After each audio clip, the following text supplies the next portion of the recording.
কত আলেমকে তারা গুম করেছে, খুন করেছে, ফাঁসির কাস্টে ঝুলিয়ে হত্যা করেছে। যদি বলতে হবে ঠিক কিনা বলে?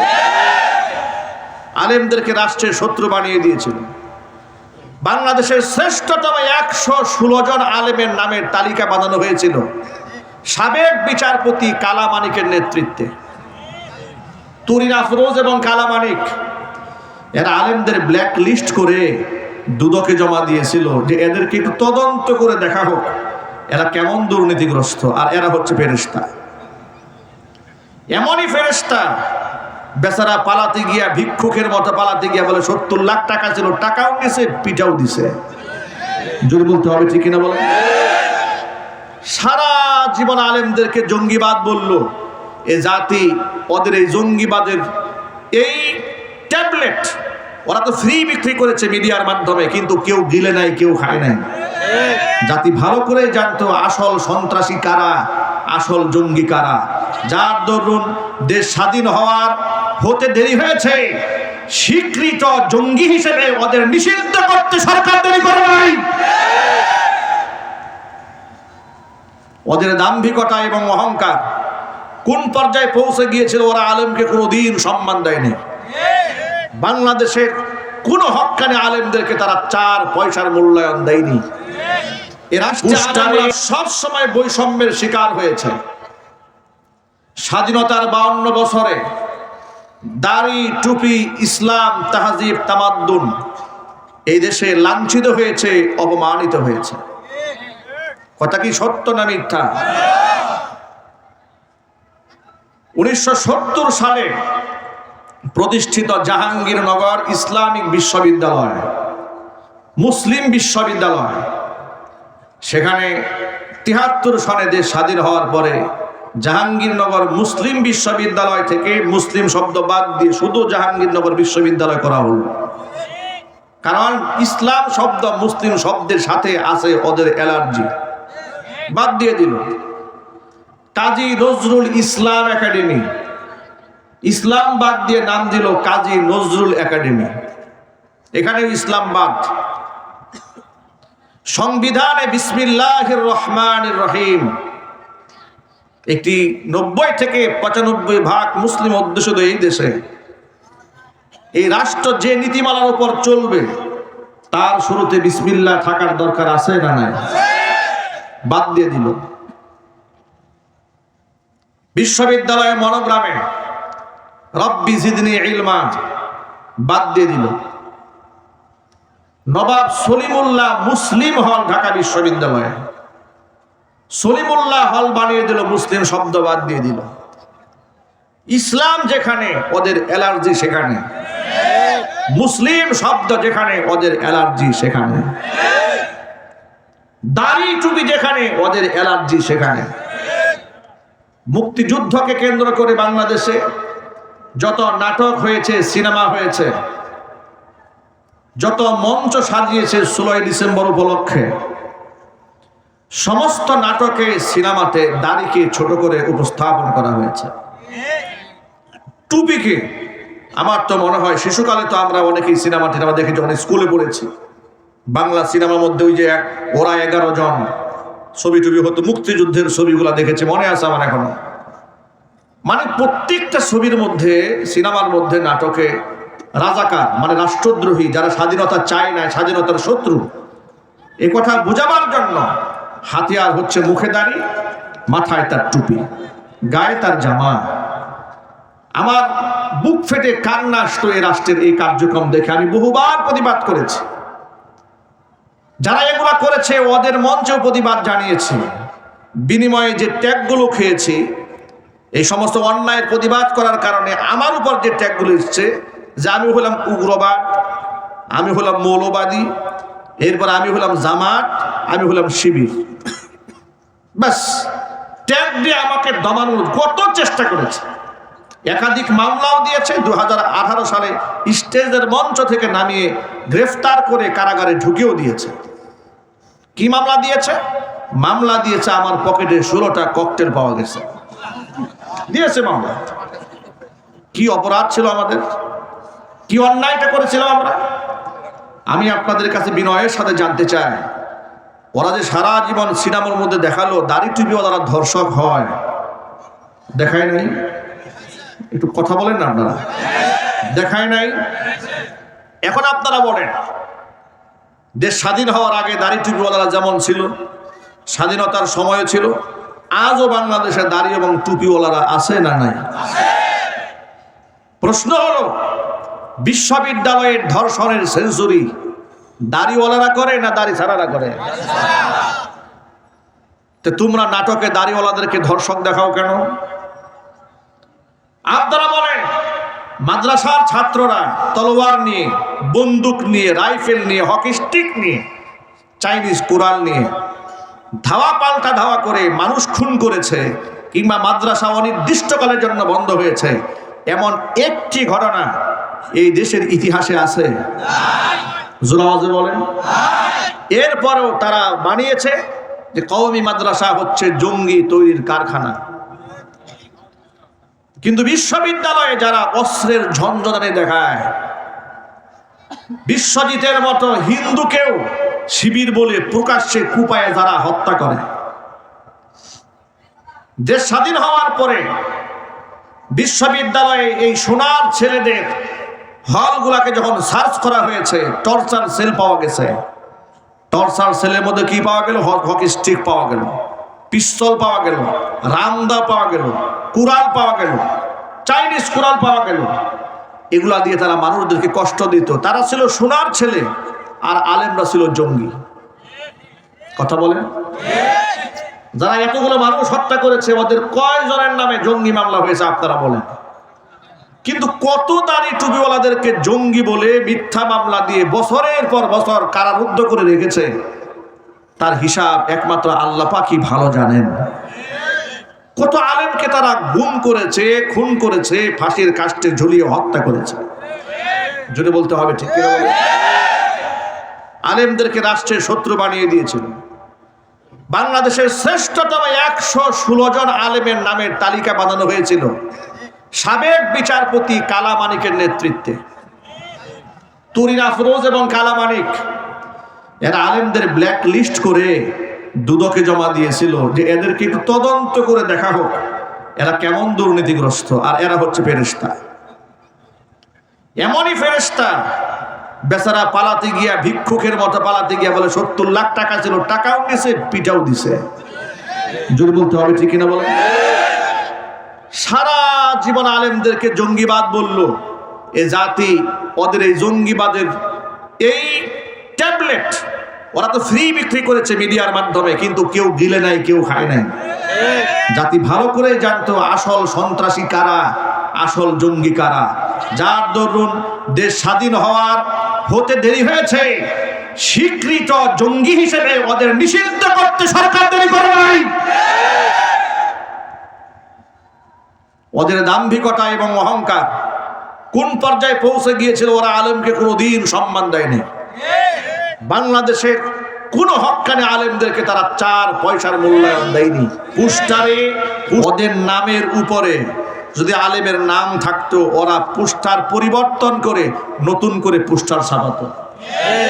এই কালিয়াকোট উপজেলাতে আমার এক মাহফিলে, সেখানে আমার নাম সবার উপরে মোটা করে লিখেছে প্রধান বক্তা হিসেবে।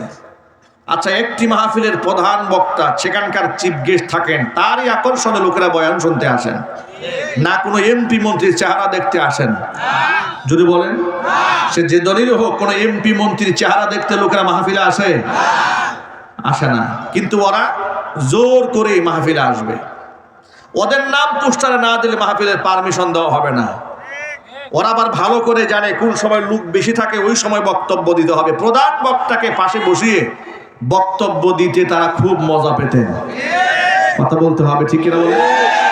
আমার মাহফিল কর্তৃপক্ষ আমাকে ফোন করে বললেন, হুজুর ঝামেলা একটা হয়েছে। কি হয়েছে? আপনার নাম তো সবার উপরে দিয়েছি, মন্ত্রী বাহাদুরের নাম দিয়েছে আপনার নিচে। ওর চেলা চামুন্ডারা আসছে, এসে বলছে পোস্টার চেঞ্জ করতে হবে, না হয় মাহফিল বন্ধ। কেন? মন্ত্রীর নাম কেন হুজুরের নামের নিচে?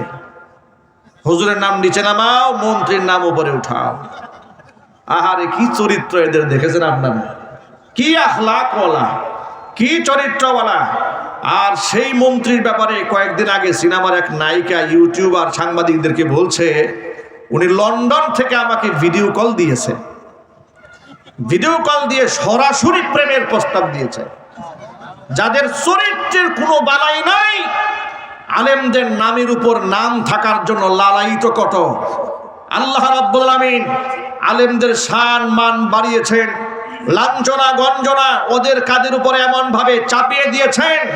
আল্লাহ রাব্বুল আলামিন এমন অপমানিত ওদেরকে করেছেন, জাতির সামনে মুখ দেখাবার মতো কোনো সাহস ওদের নাই।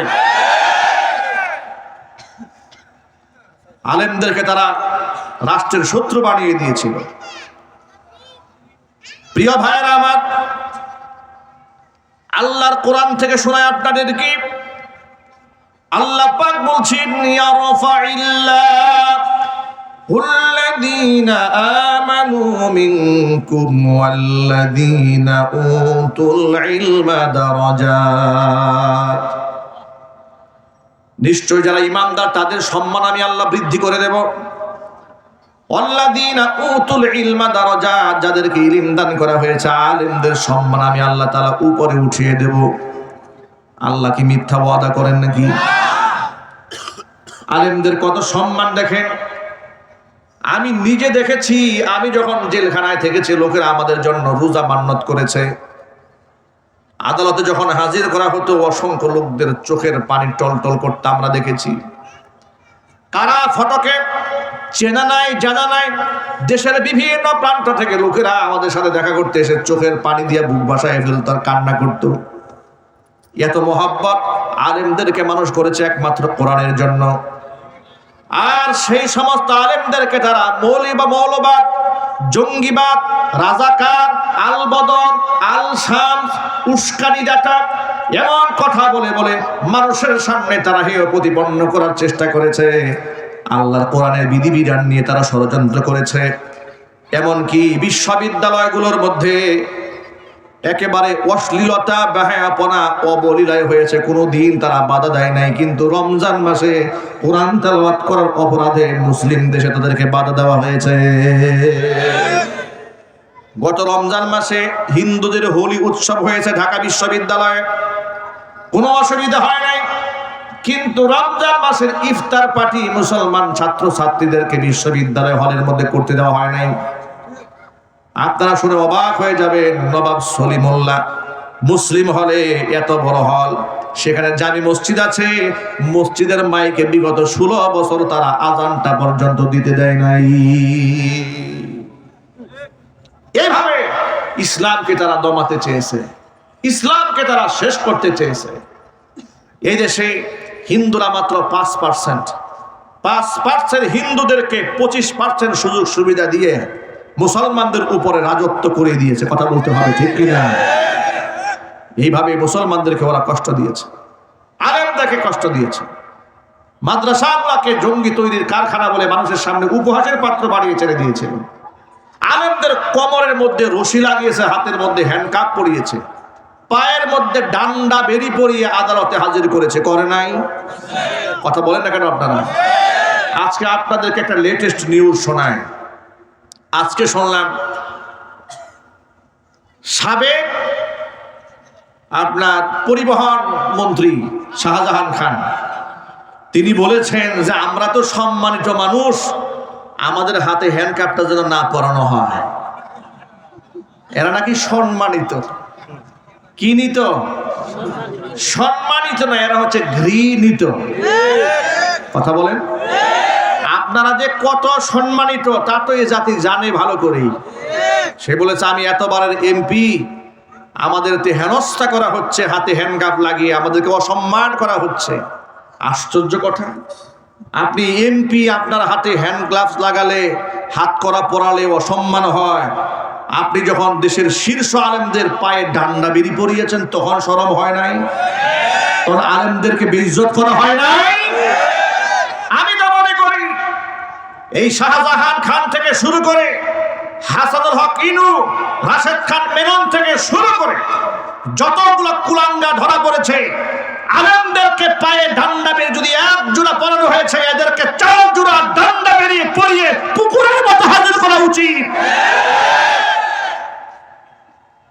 এরা নাকি সম্মানিত ব্যক্তি। সম্মানিত ব্যক্তি হলে আপনারা তো সম্মানিত ব্যক্তিদেরকে সম্মান দিতে জানতেন। ওরা কি আলেমদেরকে জীবনে সম্মান দিয়েছে? চিল্লায় বলেন, দিয়েছে? হ্যাঁ, কিছু আলেমদেরকে দিয়েছে, কিছু আলেমদেরকে দিয়েছে। কোন আলেম জানেন?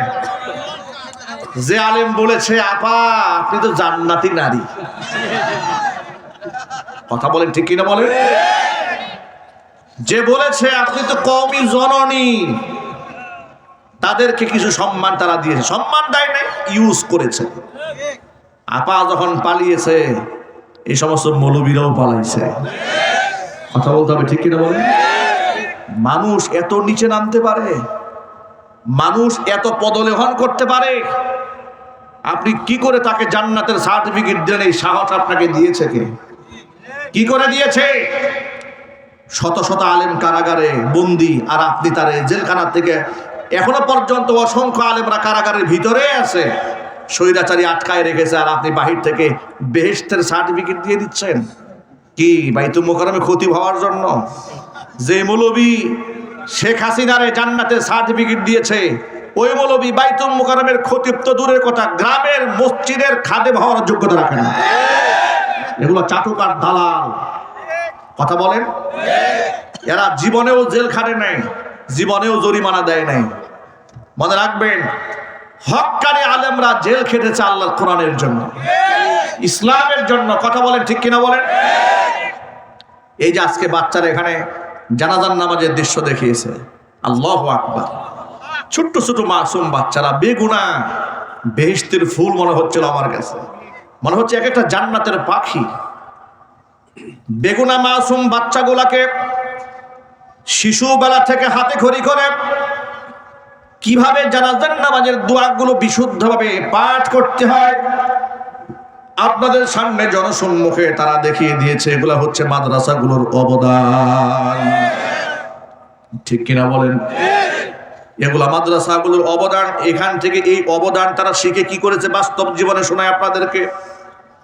দেশে যখন করোনায় মহামারী দেখা দিল, করোনাকালীন সময়ে যখন বাবার লাশ পড়ে আছে, ছেলে লাশকে স্পর্শ করে না, স্বামীর লাশ ঘরে পড়ে আছে, স্ত্রী ধরে না। নোয়াখালী লক্ষ্মীপুরের দিকে নিচতলা স্বামীর লাশ পড়ে আছে, স্ত্রী দোতলায় বসবাস করে, ভয়ে স্বামীর কাছে যায় না। নারায়ণগঞ্জে 3 দিন পর্যন্ত উঠালে লাশ পড়ে আছে, লাশ কেউ ধরে না, লাশ কেউ স্পর্শ করে না। 71 টেলিভিশনে আলোচনা করা হলো, যেহেতু করোনা রোগে আক্রান্ত হয়ে মানুষ মারা গেলে তাকে স্পর্শ করলে যে ধরবে তার জান এবং জীবাণু তাকে খেয়ে ফেলবে, সুতরাং লাশগুলোকে আগুন দিয়ে পুড়ায় দেওয়া হোক। নাউজুবিল্লাহ পড়েন। মুসলমানের লাশ কি আগুনে পুড়া দেওয়া যেতে পারে বলেন? আলেম ওলামারা বললেন মোটেও হতে পারে না। এটা প্রতিবাদ জানালেন, করোনা রোগে আক্রান্ত লাশগুলাকে তোমরা নাও যদি ধরো, নাও যদি ছও, নাও যদি স্পর্শ করো, গোসল তোমরা নাও করাও, আমাদেরকে বলো, আমরা আলেমরা জীবনের ঝুঁকি নিয়ে তাদেরকে গোসল করাবো, কাফন পরাবো।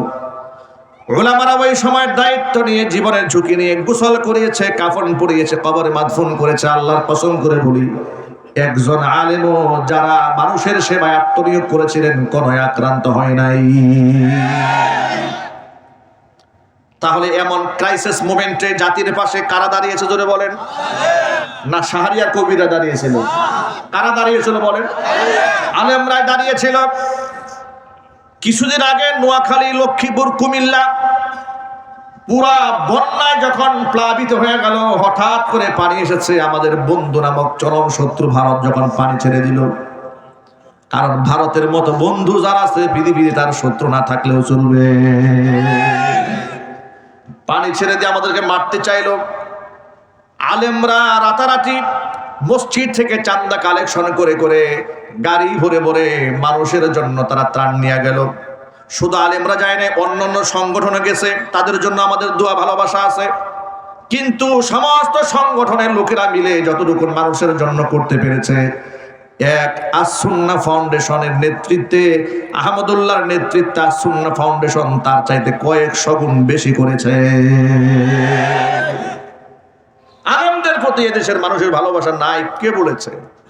তোমরা আলেমদেরকে মৌলবাদ বলতে পারো, কিন্তু মানুষের হৃদয় রাজ্যের বাদশা হচ্ছে ওলামায়ে কেরাম। যার দরুন তোমরা মরে গেলে মাইকিং করে লোক খুঁজে পাও না, আর আলেমদেরকে মারা গেলে তোমরা বাধা দিয়াও লোক ঠেকায় রাখতে পারো না। এই হচ্ছে পার্থক্য। আলেমদের অবদানটা দেখেন। আর সুন্নাহ ফাউন্ডেশনের মাধ্যমে শেখ আহমদুল্লাহর নেতৃত্বে শত কোটি টাকার দান পৌঁছে গেছে। সুবহানাল্লাহ বলবেন না? মানুষের বিশ্বাসের জায়গা আলেম কোথায় গিয়ে দখল করে বসে আছে? কোথায় শাহরিয়ার কবির, কোথায় শামসুদ্দিন মানিক, কোথায় বিচারপতি কালা মানিক, কোথায় তুরিন আফরুজ, কোথায় এরা, কোথায় রাশেদ খান মেনন, কোথাকার কোন বুদ্ধিজীবী, আর কোথায় একজন আলেম? সুবহানাল্লাহ বলবেন না? এ রাষ্ট্রের জন্য ওদের কি অবদান আছে? এই রাষ্ট্রের জন্য এই দেশের বুদ্ধিজীবীদের কি অবদান আছে? প্রাসঙ্গিক ছোট্ট করে একটা কথা বলি। জুলাই আগস্টের বিপ্লবেও এদেশের আলেমদের সীমাহীন ভূমিকা আছে। আলেমরা তো শুধুমাত্র জুলাই আগস্টের বিপ্লবে শামিল হয় নাই, বিগত 16টি বছর আলেমরা স্বৈরাচারীর বিরুদ্ধে বাক জিহাদের মধ্যে আত্মনিয়োগ করেছিলেন। যার দরুন তারা শত শত আলেম জেল খেটেছেন, জরিমানা দিয়েছেন। কথা কি সত্য না মিথ্যা? নিশ্চয়ই সত্য। তাহলে এই স্বৈরাচারীর পতনে আলেমদের ভূমিকা আছে না নাই? আরো চিৎকার দিয়ে বলতে পারছে না নাই? বড় দুঃখ নিয়ে একটা কথা বলি। অসংখ্য আলেম ওলামা তুলাবা স্কুল কলেজ ইউনিভার্সিটির ছাত্রদের রক্তের বিনিময়ে দেশ স্বাধীন হলো এবং অন্তর্বর্তীকালীন সরকার গঠিত হয়ে গেল। সেই অন্তর্বর্তীকালীন সরকারের প্রতি এদেশের মানুষের ব্যাপক প্রত্যাশা। মানুষের এক নাম্বার প্রত্যাশা হচ্ছে যারা পাখির মতো গুলি করে মানুষদেরকে হত্যা করেছে, প্রত্যক্ষ কিংবা পরোক্ষভাবে যারা জড়িত আছে, একটাকেও যেন ছাড় দেওয়া না হয়। দ্রুত ট্রাইব্যুনালে বিচার কার্যকর করে সবগুলাকে যেন ফাঁসির দণ্ডে ঝুলায় দেওয়া হয়। এই প্রত্যাশা আপনাদের আছে না? কার কার আছে? তো হাত দেখি তো আমি।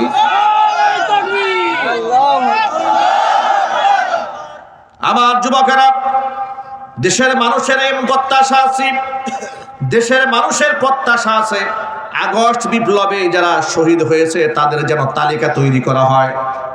ঠিক কিনা বলেন? তাদেরকে যেন প্রণোদনা দেওয়া হয়, অনুদান দেওয়া হয়। কারণ তারা হচ্ছে এই স্বাধীনতার জন্য তারা জীবন দিয়েছে, তারা হচ্ছে আসল মুক্তিযোদ্ধা। ৭১ যারা স্বাধীনতা বিরোধী ছিল তারা যদি রাজাকার হয়, তাহলে 2024 সালের স্বাধীনতা বিরোধী যারা ছিল তারা কিন্তু আরো ডাবল রাজাকার। এগুলা ডিজিটাল রাজাকার। ডিজিটাল রাজাকারের বাংলার জমিনে রাজনীতি করার কোনো অধিকার নাই।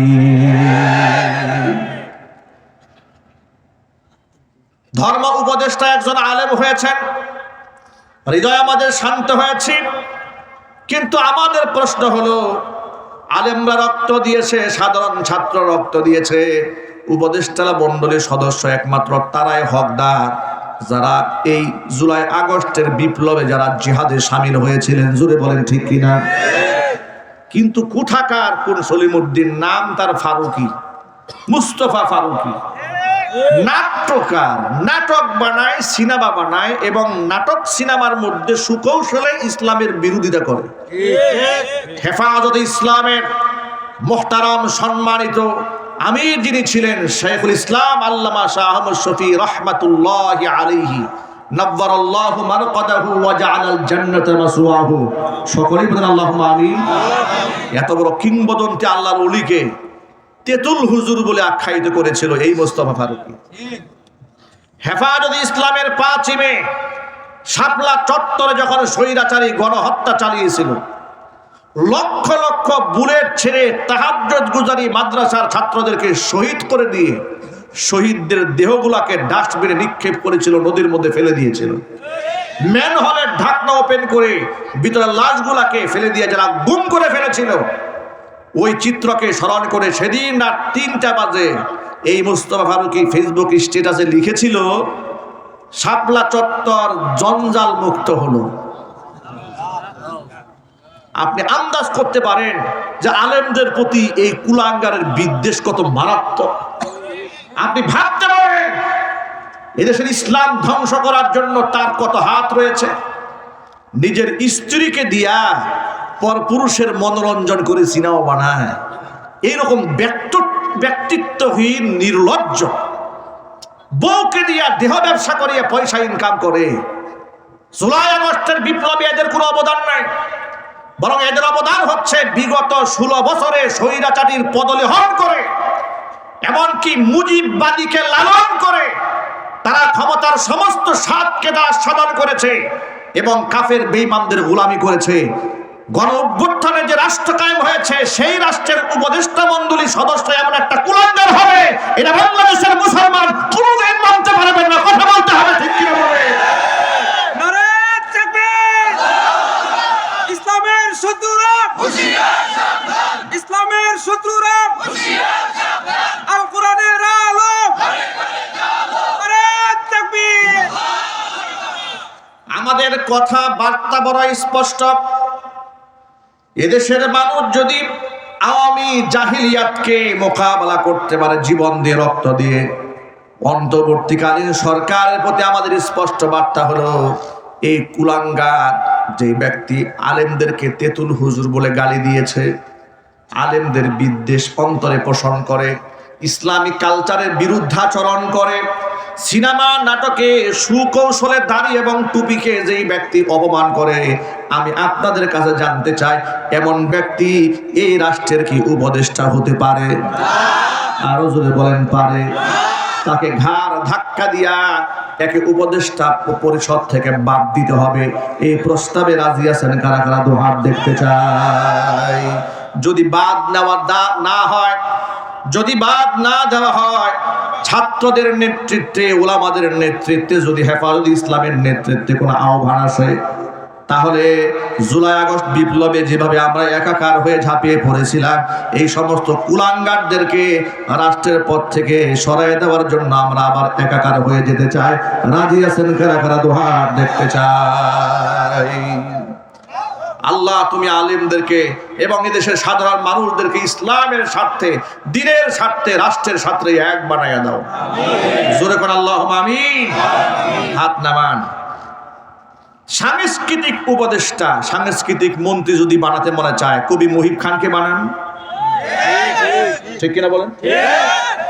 এদেশে কি জ্ঞানী গুণী মানুষের অভাব পড়েছে নাকি? আমার প্রশ্ন হচ্ছে, মুজিব একটি জাতির রূপকার। এই সিনেমাতে অভিনয় করার কারণে নায়ক তার প্লট হারাইছে উত্তরাতে। আবার ওই একই সিনেমায় অভিনয় করেছে এই মুস্তফা ফারুকী স্ত্রী অভিনয় করেছে। তাহলে ওই সিনেমায় অভিনয় করে একজনে প্লট হারাবেন, আরেকজনে মন্ত্রিত্ব পাবেন, ঘটনাটা কি? কথা বলেন। এরা তো মুজিববাদের গোলাম ছিল, চিল্লায় বলতে হবে, ঠিক কিনা? জুলাই আগস্টের চেতনার সাথে মুজিববাদীর গোলামি কোনোদিন এক হতে পারে না। সুতরাং তার সুকৌশলে কিন্তু ওরা দেশটার মধ্যে একটা দাঙ্গা লাগিয়ে ছাড়বে। আমরা আরো কষ্ট পেয়েছি এই মুস্তফা ফারুকীকে যখন উপদেষ্টা পরিষদের সদস্য বানানো হয়েছে, তখন চট্টগ্রামে কিছু তোলাবাড়া আন্দোলন করেছে। সেখান থেকে নাকি 5 জন ছাত্রকে পুলিশ গ্রেফতার করেছে। আহারে চান্দু, এদেশে যারা হত্যা করেছে, অসংখ্য মানুষকে খুন করেছে, গুম করেছে, তাদেরকে এখনো পর্যন্ত তোমরা অ্যারেস্ট করতে পারো নাই। কথা বলে না কেন? যারা মানুষ খুন করেছে এরা অবলীলায় ঘুরে বেড়াচ্ছে, এরা মিছিল করে, মিটিং করতে চায়, এদেরকে গ্রেফতার করতে পারো নাই। আর মুস্তফা ফারুকের মতো একটা নিকৃষ্ট লোকের বিরুদ্ধে রাস্তায় দাঁড়িয়েছে, তোমরা তাদেরকে অ্যারেস্ট করেছো, গ্রেফতার করেছো। মনে রেখো, হাসিনার মতো এমন স্বৈরাচারীকে যদি এদেশের মানুষ পিটা দিয়া দেশান্তরিত করতে পারে, তোমরা এই জাতির বিরুদ্ধে দাঁড়াতে যেও না, তাদের সেন্টিমেন্ট নিয়ে খেলতে যেও না, তাহলে পিটা তোমাদেরকেও খেতে হবে। আলেমদের কত অবদান এই রাষ্ট্রে দেখেন। আগে বলেন সুবহানাল্লাহ, আগে বলেন আলহামদুলিল্লাহ। এই দেশে আলেম ওলামাদের কত অবদান। সরকারের কোন প্রকারের বেনিফিশিয়ারি তারা নন। এক একটা মাদ্রাসার ছাত্র ইন্টারন্যাশনাল হিফজুল কোরআন প্রতিযোগিতায় অংশগ্রহণ করে, অংশগ্রহণ করার পরে তারা সেই কম্পিটিশনে অংশগ্রহণ করে দুবাইয়ের মাটিতে দাঁড়িয়ে, কাতারের মাটিতে দাঁড়িয়ে, সৌদি আরবের মাটিতে দাঁড়িয়ে, তুরস্কের মাটিতে দাঁড়িয়ে, যে মক্কাতুল মুকাররমাতে আল্লাহর কোরআন নাজিল হয়েছে সেই দেশের সন্তানদের সাথে মুসাবাকা করে, কম্পিটিশন করে গরিব মায়ের সন্তানরা কোরআন প্রতিযোগিতায় ফার্স্ট ক্লাস ফার্স্ট হয়ে যায়।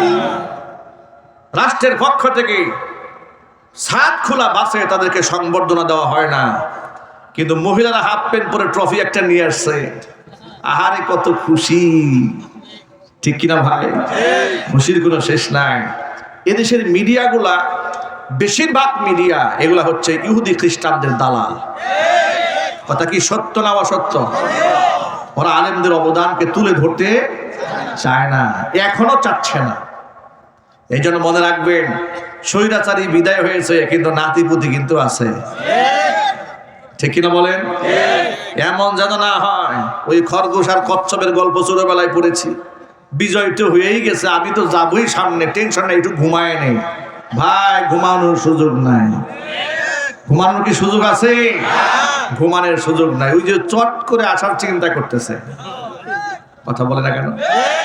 আপনাদের প্রস্তুত থাকার দরকার আছে না নাই? আপনারা কি প্রস্তুত আছেন? তো আমরা বলি আপা আপনার চট করে আসার কোনো দরকার নাই। আমরা আপনাকে স্যালিউট দিয়ে একেবারে সুস্বাগত জানিয়ে বরণ করার জন্য 18 কোটি মানুষ প্রস্তুত হয়ে বসে আছে। কবে আসবেন খালি বলেন, একেবারে সুতাই এয়ারপোর্টে চলে যায়। আপনাকে একটু বরণ করে নিয়ে এসে ট্রাইব্যুনালে দাঁড় করাই দিয়ে ঝুলাই দেই। এদেশের মানুষের বহুত স্বপ্ন আপনার ঝুলাবার দৃশ্যটা দেখবে তারা। এটা মানুষের জীবনের বহুত স্বপ্ন।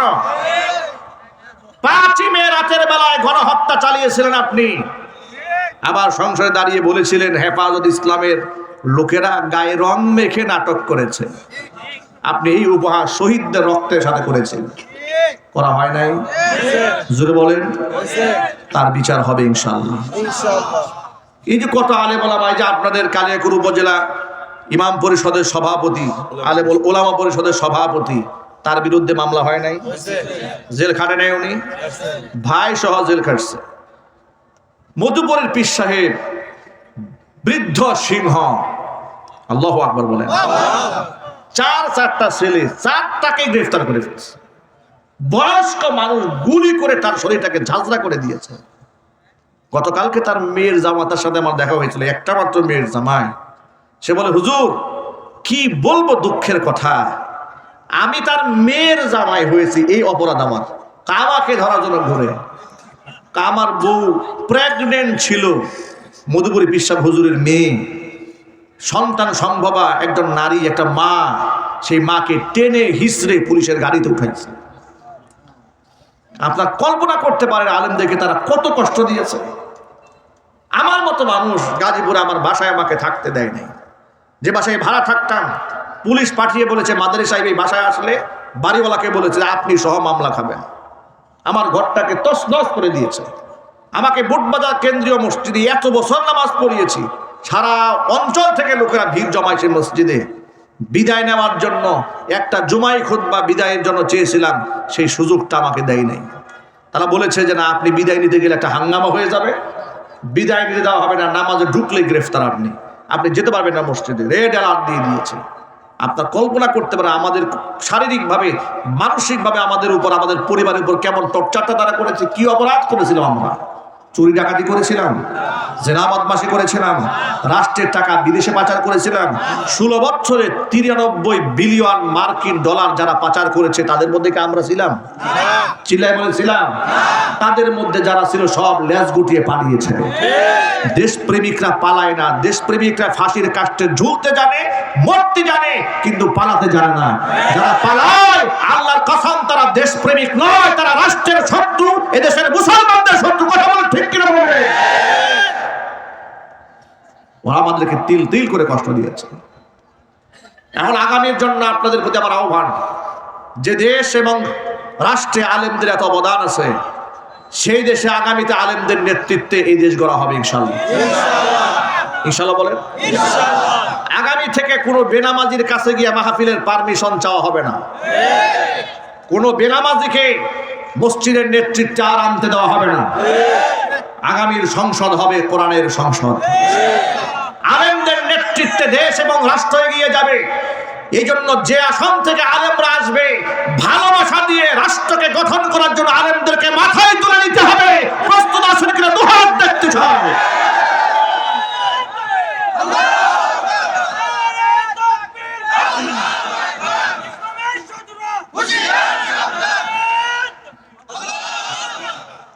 আল্লাহর পথে যারা থাকে তাদের কোনো ভয় নাই, কারণ তাদের কিসের ভয় থাকে? সর্বোচ্চ ভয় তো দেখাবে মৃত্যুর ভয়। তারা তো রবের কাছে শাহাদাত তামান্না করে। যারা আল্লাহর পথে চলে, আল্লাহর কথা বলে, আল্লাহকে ভালোবেসে সপেছে জীবন, তাদের কিসের ভয়? কে করে পরাজয়? শহীদি তামান্নাতে নাচে তার মন। হাসনা হেনার ঘ্রাণে ভুলে না হৃদয় তার, কালিমার মিশক মাখা হৃদয় রয়েছে যার। হাসনা হেনার গ্রানে ভুলে না হৃদয় তার, কালিমার মিশক মাখা হৃদয় রয়েছে যার। সব পিছু টান ভুলে জিহাদের পথে চলে, সব পিছু টান ভুলে জিহাদের পথে চলে, সে তো তার ঈমান বলে। যারা আল্লাহর পথে চলে, আল্লাহর কথা বলে, আল্লাহকে ভালোবেসে সপেছে জীবন, তাদের কিসের ভয়? কে করে পরাজয়? শহীদি তামান্নাতে নাচে তার মন। লালসার কাছে কভু হয় না সে পরাজয়, জীবন বিলিয়ে সে তো জান্নাত করে কয়। লালসার কাছে কভু হয় না সে পরাজয়, জীবন বিলিয়ে সে তো জান্নাত করে কয়। মৃত্যুর মুখোমুখি দাঁড়িয়েও যারা সুখী, মৃত্যুর মুখোমুখি দাঁড়িয়েও যারা সুখী, এসো আজ তাদের দলে। যারা আল্লাহর পথে চলে, আল্লাহর কথা বলে, আল্লাহকে ভালোবেসে সপেছে জীবন, তাদের কিসের ভয়? কে করে পরাজয়? শহীদি তামান্নাতে নাচে তার মন। আল্লাহ সুবহানাহু ওয়া তাআলা আলেমদের অবদানকে স্বীকার করে আলেম ওলামাদের নেতৃত্বে একটি সুন্দর বাংলাদেশ গড়ার তৌফিক আল্লাহ তাআলা আমাদেরকে দান করুন। আল্লাহ রাব্বুল আলামিন এতক্ষণ পর্যন্ত আপনাদের সামনে যে কথাগুলো আমি বলেছি, সবার আগে আমাকে, এরপরে আমার ভাইদেরকে, মা বোনদেরকে, সকলকে আমল করার তৌফিক দান করেন। সকলে জুড়ে বলেন আল্লাহুম্মা আমিন।